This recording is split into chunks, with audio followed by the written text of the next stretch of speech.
Well, hello friends, this here's David Vos. Today is February 6th, 2016. It's good to see everybody today. Well, it's really warmed up today. We had a kind of a cold snap, and I didn't appreciate it too much because I don't like cold weather. Got down below freezing and stuff. And today it's warmed up in the upper 50s. It's supposed to get up into the 60s and 70s this week. So I'm looking forward to that. Well, I want to get right into it, friends. I've had quite a few questions about some of the stuff that I've been telling you guys. One of the questions was, who's Enlil? You know, in the Sumerian pantheon, there's Enlil and Enki and EA and different of their god names and so forth. And so I was saying that Enki, whose name was EA as well, Enki-EA, that EA is Yahweh. So some people were asking me, who's Enlil then? Because they sort of split up the earth between themselves. And their father was Anu. And in the Canaanite and many of the other languages, sometimes he's called El. And this is what he's called, the father of the gods in the Bible. He's called El. So who's Enlil? Well, we're going to get to that. I've had people wanting to tell me, they were asking about Lucifer. Who's that? So let's start with that. Who's Lucifer? Who's the devil? Well, I've been telling you, Jehovah's the devil. But a lot of you saying, incredulously you're saying, I can't believe that. He's probably just joking. I think some of you have gotten to the point where you say, oh, yeah, I don't think Jehovah's the true God, but he's not the devil. Come on. I used to be a Jehovah's Witness, you'll say, and I wasn't worshiping the devil. Or, even if you're a Seventh-day Adventist, or most Christians, they believe that Jehovah is the Father of our Lord Jesus Christ. And I'm going to prove to you in this video that Jehovah is not the Father of our Lord Jesus Christ. In fact, Jehovah really is Satan. I'm going to read you something here. It's in Exodus 24. It says, "And Moses went up with Aaron, Nadab, and Abihu, and 70 of the elders of Israel, and they saw the God of Israel. And under his feet there appeared to be a pavement of sapphire, as clear as the sky. And this God did not stretch out his hand against the nobles of the sons of Israel. They saw him. They ate and they drank with him." Pretty amazing. You see, Jesus said, that's not my Father. That God you had a meal with, you sat and ate with him. He used his own hand to write the 10 Commandments, and he spoke with his own voice, which is why they call that the 10 words. Those are called the 10 holy sacred pronouncements, or the 10 words. If you look in Exodus and Deuteronomy, and it'll say that expression there, the 10 pronouncements. Well, they were pronounced by Jehovah. And this is not allegorical because they actually had a meal with him. And later on I'm going to show you how when they had these meals with these gods, it was real. So, here's something that you probably are not aware of. Numbers 24, verse 8. I've got this here on the screen so I can give it word for word. And it says, "God brings him out of Egypt. He has horns like a wild bull." Numbers 24:8. Now, a lot of you are probably thinking, well, Dave, that's symbolic. The mythological figures like that. Just because the Bible says that Jehovah had horns and they saw him and everything, and, just because our Father in heaven can't be seen and you can't hear him and he's light and no man can approach unto him, and he has no darkness, and this God Jehovah came down in darkness and thick gloom and told Moses to stand back because he was going to do a terrible thing. And Moses was fear and trembling, and people said, please don't let this God speak to us. And he was killing people right and left, and thunders and lightning, and and the storm came up and the mountain quaked, and all this commotion. Of course, remember, Elijah went up into a mountain and found out all that commotion, that's not his Father in heaven. That's a different God. He found our Father in heaven in the still small voice. And this is what Jesus said. He says, that's not my Father. You've never seen my Father. You've never even heard his voice. So those 10 words that you heard, those are not the words of my Father. See, that God's from beneath. My Father's from above. So who is this God with horns? This devil, this Satan? Well, Jehovah had horns. Now, a lot of you have probably seen the statue that was done by Michelangelo, Moses with the 2 horns. See, Moses went up into the mountain, and it says that he saw this God face to face. And he came back off the mountain, and when the people saw him, they thought he had 2 horns.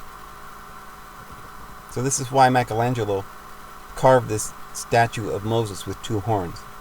It's like he was just mimicking this God that he had just seen. It was a replication of the fact that this was not the true God. This was a God with horns. This was a different deity altogether. And to this very day, we worship almost everywhere in Christianity, I think everywhere, we worship God. That's what we call this God. Our Father in heaven, we call him God. A lot of people probably don't know where this word came from. God is a German word, or a Germanic word. There's different tribes in Germany. There's a whole bunch of different tribes. There's Lombards, and today we've got the Dutch and the Netherlands and Scandinavia and different things. And in all those nations, they say goat this way. Goat. That's how they say it. And they worship a 2-horned goat. Just like Baal, just like Bel, which was or Molech. All the ancient peoples worshipped a god that looked like a goat or a bull. And in the German countries, they called him the goat. Now, most of you have seen this. You can go to the store and get a costume and looks like Woden. Again, Woden is one way to spell God. In English we say God, but that is a Germanic word, and it comes from that Goden. Now, if you look this up in the encyclopedia or dictionary, they're gonna say it's uncertain. We just don't know. Some say this and some say that, and the etymology is this and that, and we're not sure. See, they're trying to hide this from you because they don't want. It's very obvious what this word means. It's in almost every one of the Germanic languages has the word goat, and it means a goat, a 2-horned animal. And so, Woden, the god with the 2 horns, that's what this word means. And it's it's funny because our English Bible is translated into English. And somehow or another, we've got words in there from the Latin, words that have come down to us from German. They just pick and choose. But anyway, that's where we get our word God. God just means the goat or the devil. So, I know a lot of you have noticed that I say God sometimes, but I try not to. I usually try to say our Father in heaven, because it's just very, very difficult to get away with never saying the word God. I'm trying very hard not to use that word because I don't like it. It does not represent my Father in heaven. But sometimes when I make videos and I'm trying to explain, I'll say, well, this God came down, and I start getting used to saying it because that's not the true Father. And then if I say Father in some connections, it doesn't make a lot of sense. And if I were to say El all the time, that wouldn't make any sense. People would start thinking I was crazy. So it's difficult. But I try always to say my Father in heaven or the divine being. We have to get more specific about what we're doing and who we're really worshiping. Because we've had a revelation since Christ, and we know our Father in heaven no longer is that particular old Jehovah. We passed over from death to life. We're new creatures in Christ, and we've gotten a revelation. But you say to yourself, really? Jehovah was really... I know what you're saying, Dave, but I'm having a hard time. Jehovah in the Old Testament, he's in heaven, and he's glorious, and he's great, and, he's got cherubim, and he's on the chair. Friends, there's so much there you're missing. Why then, when Moses came down off the mountain, had Aaron thrown all the gold into the fire and it came out a calf, or it came out a bull? Say, well, it's because he was an idolater and the people started going back to idolatry. Well, in the book of Acts, chapter 7, it says that they carried the tent of Molech through the wilderness for 40 years. Now, if you think about it, most of you think that the tent that they carried in the wilderness for 40 years was the tent of Jehovah. So what were they doing? Carrying two tents? One for Jehovah and one for Molech? Now, the New Testament's trying to explain to you that this God Jehovah is Molech. And the tent that they carried in the wilderness was the tent of the bull god who wanted bloody sacrifices. Read Acts chapter 7 and try to figure that out. See, there's all kinds of proof in the Bible, but we just don't want to look at it. We just don't pay attention to the fact that the entire New Testament says nothing about Jehovah except that Jesus said, your God's the devil. And direct statements like that, but we just pass them over and ignore it because we don't want to know that stuff. We've been taught very, very clearly that we're not supposed to listen to angels or have visions or know anything. We're supposed to pray and never get an answer. And they've kept us in the dark and burned all the books, and we just think that's okay. Well, so who really was this God then? Was he the God that they worshiped in the tent, and that place, they put him in the most holy, right? Now, Jesus said that the most holy needed to be cleansed. And it was a price that had to be paid. So Jesus had to die. Well, you don't have to pay a price to anybody unless he's got authority, right? I mean, if this whole thing is just a game, then why would Jesus come down here and die? Whoever this God was, he had something on us. And what he had on us was the fact that he took and he manipulated us in Genesis chapter 2. And he took and put us into this physical, carnal world. So make no mistake, Jehovah does have authority. And he's deceived us right into the most holy, right into our very heart. And they've taken this bull, the altar of it says they always put the blood on the horns of the altar. That's the same word horn that was used for Moses' horns. And these were the horns of a bull. See, our Father in heaven is not an animal. These angels have different faces, animal faces. They represent different understandings and natures. And the bull had horns, 2 horns, and the horns were on the altar. And they sprinkled the blood above the cherubim. And the cherubim were an idol. See, this is what Aaron pulled out of the fire. And Moses took it and he crushed it. And he burned it. And then he put it in the water and he made him drink it. So you see, to drink something means to take it in internally. Just as Jesus said, drink, this is my covenant. So to that day, Israel made a covenant with the bull. And from that point forward, they made images, idols of this bull, and they worshiped that God. See, from the moment Moses came down off the mountain and he had those horns, he was saying, this is the God that you've accepted. And then he took that bull and he made him drink it. And they carried the tent of Molech through the wilderness for 40 years. And if you don't believe me, let's go back. You see, even if some of you could accept that and say, okay, Israel worshiped Jehovah and maybe he's the devil. But before that, Abraham worshipped El, right? Yeah, he did. But he didn't know El. He didn't understand. He only knew that El came to him and made a promise. But remember, they were just human beings. They didn't know everything. They didn't understand everything. So when Jehovah would come to him, he'd listen to Jehovah too. So Jehovah would require sacrifices, and Abraham thought he had to give sacrifices. So he would do it. Remember the story of Sodom and Gomorrah? Well, in Genesis chapter 17, it says that there were 3 angels that came to Abraham.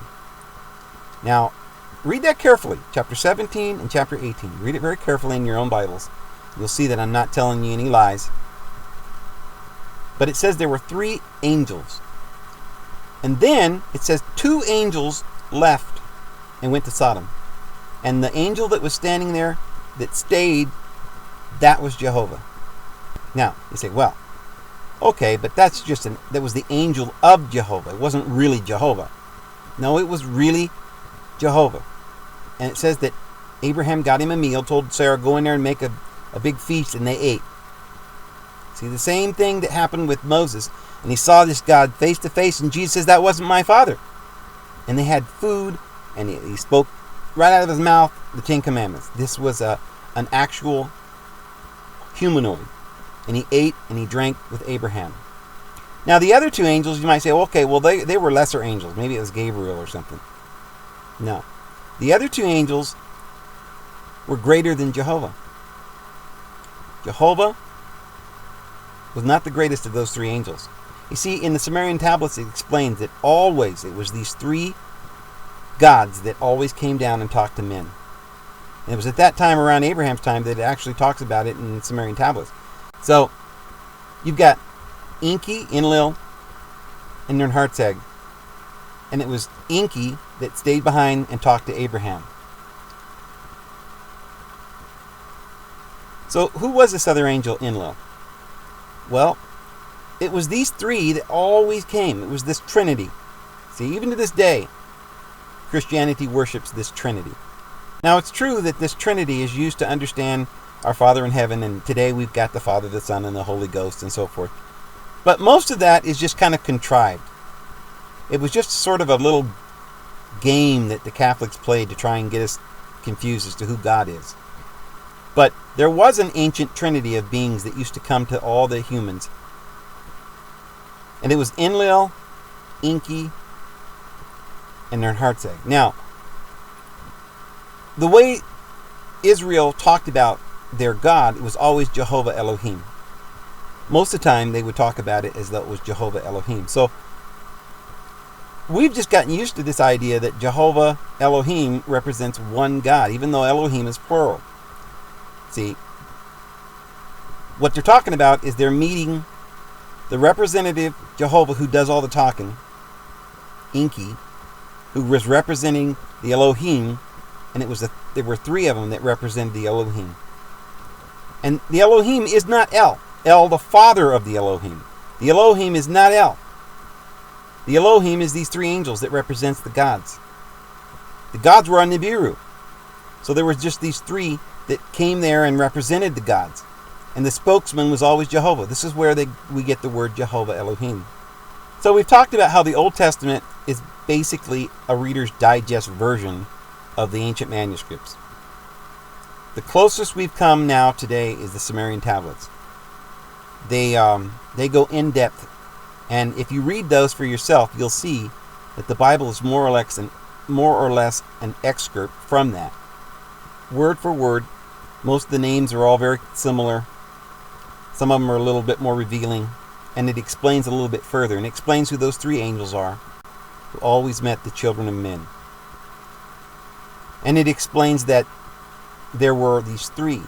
Well, in our Bibles, it still has stories where you can see the 3, but it gets a little bit lost because of the translation.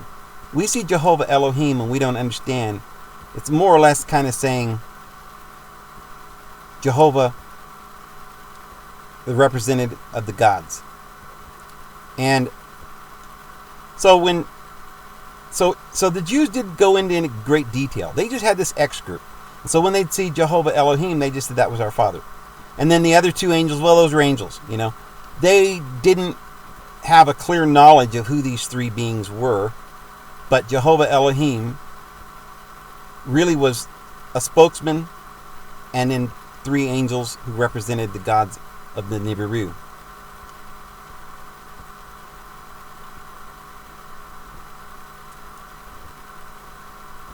Now remember, Jesus said, my Father is from above. Your father is from beneath. But wait a minute now. Enlil and Enki, they were from Nibiru. Isn't that above? No. It's not above. That's still a planet that is very near to the Earth. It's very difficult to follow the story because even in the Sumerian Tablets, it's very difficult to kind of understand the whole thing. You've almost got to be a scientist to figure out all this stuff. But what it's basically saying is there was a star we call Sirius. It's only 8 light years away. Now think about this, friends. 8 light years. How far is that? Many of the stars are hundreds of light years away. So 8 light years is not very far, but still you say, well, that's still a long ways. How are we a twin star with Sirius if it's 8 light years away?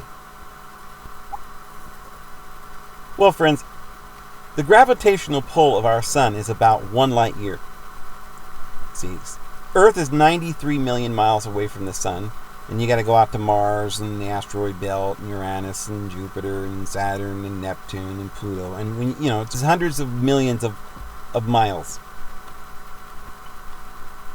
The sun has a gravitational pull all the way out, which is why we probably have more planets, at least one more, that they're saying probably exists out there beyond Pluto. Now, the Sumerian Tablets actually speak of Pluto, and they call it Gaga. And they say Nibiru is beyond that. Well, in the story, and now, so what I wanted to point out is if our sun has a gravitational pull of 1 light year, then Sirius, which is more than 10 times stronger than our sun, we are actually in the gravitational pull of the system of Sirius. And remember, there's 2 stars. There's supposed to be 3 stars in the star system of Sirius. There's Sirius A, Sirius B, and there's supposed to be a Sirius C, but they can't find it. Guess what? We're it. Sun. The Sirius system is a triangular group of stars that are very close to each other. 8 light years between one end of the triangle and the other end. Since Sirius is so much bigger than we are, we're in its gravitational pull. Now, this has scientifically been proven that we are moving in the gravitational pull of Sirius. According to the Sumerian Tablets, there was some sort of a... Now remember, a lot of people are getting this confused. They're thinking that this story that's in the Sumerian Tablets about how Nibiru came through and crashed into another planet, Tiamat, and made the Earth and did all this stuff. They're trying to make this sound like this is going to happen again, and this was something that that happens every so many years, and all of this, and this part of this cycle of Nibiru and everything, and that's not true. The story is how everything got here. Remember, it takes billions and billions of years for these things to happen. Don't get worried. We're not going to get bombarded by a star called Nibiru very soon. In fact, Nibiru is not going to come... It's not like a comet that comes by ever so often. The story where Nibiru came through was something that happened billions of years. It was their explanation of how we all got here. It's the creation of the universe. And in the Great Creation Epic, they're saying that one of these stars blew up, became a nova. Now, when this happens, there's this huge explosion, and stars go which way? And they're explaining that in this great explosion, things got jumbled up, and this is how the Earth was made. This is how it was created. And they have history then that goes back for billions of years. Just vague little snippets that they have to explain what happened in the creation of this world. And they have different things that they say about what's happened and what's caused us to get to this point. But this is not talking about a reoccurring thing where Nibiru is going to keep coming back every so many thousand years. So, but what happens then? So if you read between the lines and what they're really saying in there is that there was a civilization before the nova exploded. And when that happened, when this nova exploded, it was a world that had reached a certain level of consciousness where they were going on into another dimension. This is what happens every so many billions of years. It's the same thing that's going to happen to everybody here on Earth. We're going to go to a next level. One day our sun will blow up and go into a nova, and we'll have to be sort of changed into another consciousness. But that's something that's happened long in the past, and it's not something we need to be thinking about right now. But that's how we got here. That's how Nibiru flew off and flew into our system and became our 10th planet. But it was this planet that came from Nibiru. Now, Jesus said, "My Father is from above." So what he was saying is that he's not, his Father that sent him here is not the people that were on Nibiru. So no, Anu is not his father. He's not talking about Joseph and Mary. He's not talking about Anu. He's not talking about an earthling. Now, if you read in the Sumerian Tablets, you'll see that when they decided to bring the flood to destroy mankind, and Enlil's the one that demanded that, there was a note that Enki got on by his bed, and this note was supposed to have been from Enlil, or from Anu, I mean. And the note was said, "Hey, save the humans." And so they made a boat and they saved him. Zerahudra was saved. That's their Noah. So after the flood, Anu came back to the earth, and Enki told him the story and says, "Well, thanks for, saving all mankind and giving me the note." And Anu said, "I didn't give you that note." And this is where the Sumerian Tablets reveal the truth about the destiny of mankind. And they explained in there that that note did not come from Anu. And Anu was very surprised, and he said that note came from the creator of the all. That was the father of all of us, who loves human beings. And if you read in there, Anu is saying the creator of all is telling us that we need to take care of the humans and teach them and let them grow up and progress and give them knowledge. And from that point on, they started leaving mankind alone. But there was one of these gods that didn't want to leave us alone. His name was Marduk. Now, according to the Sumerian Tablets, Anu stepped down in 70 AD. Very interesting. Because this is what Jesus said 40 years before 70 AD. As he was dying, he said there will be one last generation, and then this present world is going to be gone. And he says, "I saw Satan fall like lightning." So, Satan, represented by Jehovah, Jehovah of the gods, who spoke to Israel, he stepped down in 70. You say, well then, if he stepped down in 70, why is there still all this corruption and ruin and bad calamities and so forth on the earth? Well, Jesus said there would be apostasy and that there would be a struggle. It wasn't over just because that old government collapsed. One age had passed, another age was coming, and there would be more ages to come. Jesus talked about the Aquarian age and how we would know it, and how that would be the time when the kingdom of our Father would be established. And he said you'd know it because you'd see a man carrying a water pitcher, and he'd have the kingdom all prepared for us. Each one of these signs takes 2,160 years, and it's been 2,000 years, so we're due for another change. Now, the Sumerian Tablets tell us that Enki and Enlil had fought over the earth for a long time, and Anu had so much trouble trying to keep everybody happy. But when they finally realized that our Father in heaven had spoken and said, "That's it, no more. These people need to be respected and loved and given my grace," that's when they sent Jesus to the earth. There was a god in Egypt called Thoth, and in Greek he's called Hermes. In the Sumerian Tablets he's called Ningishzida.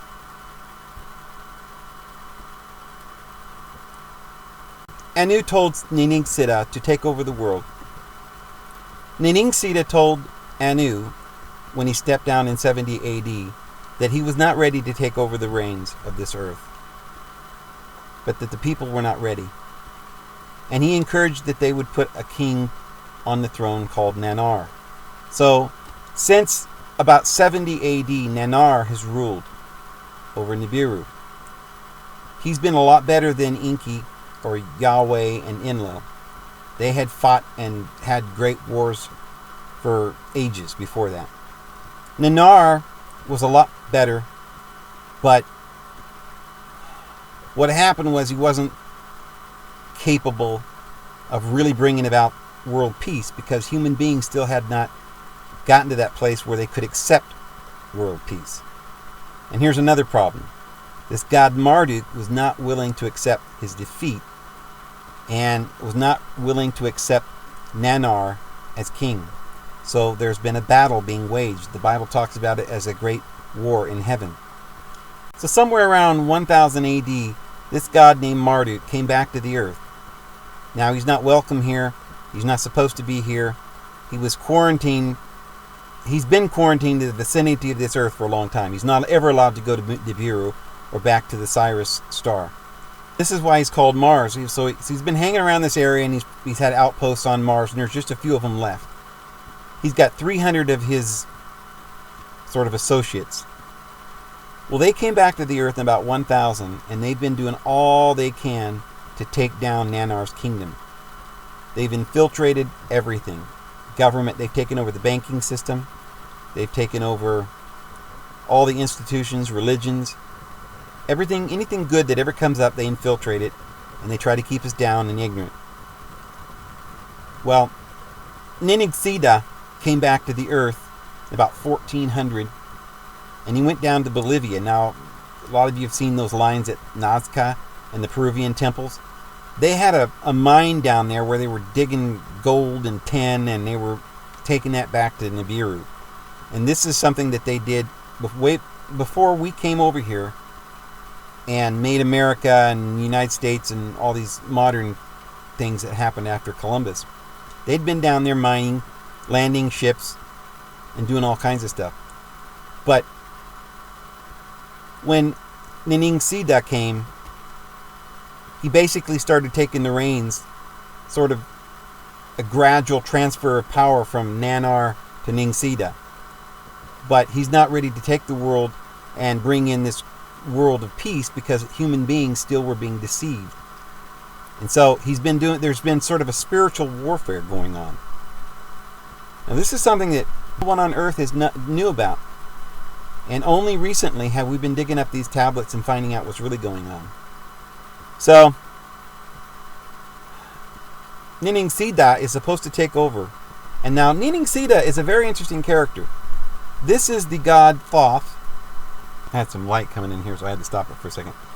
Ningishzida was the god that in Egypt he was called Thoth. And in Greek he's called Hermes. So this is the god that gave all the great wisdom and built the great pyramids, gave great wisdom to Enoch, and actually came to the earth and lived for a while in human form, and ruled over Egypt for a period of time. He's the god that's going to take over Nibiru and Earth very, very soon, at the close of this age. Ningishzida is the one who wrote the Emerald Tablets. He's the author of all of this, and it's the great mysteries that were given through the pyramids, that were given through Egypt and the mystery schools.